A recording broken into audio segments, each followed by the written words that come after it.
पीपल के पातिया सूची के हरी डाली आंसू के उठिले ले लाल भाइयों आते ही आए सन बनल बा ए चाचा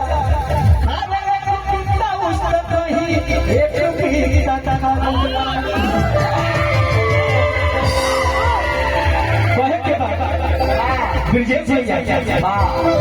गिरजेश भैया भी साथ में किस रसोईया के पात पर हाथ हो गई अरे मुखिया रहरिया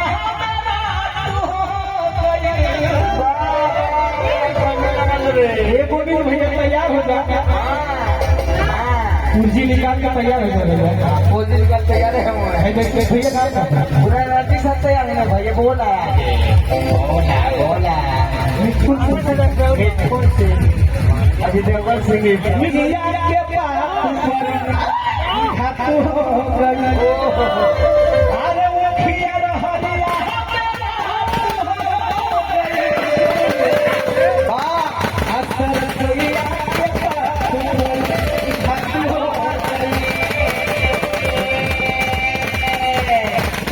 हम तो किसी बात का चिंता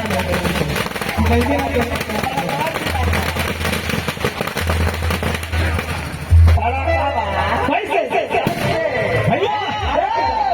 किस रसोईया के पास पर हाथ हो गई अरे मुखिया रहरिया हाथ हो गई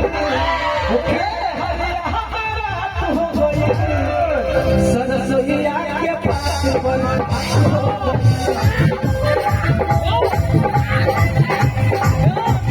अरे भैया आप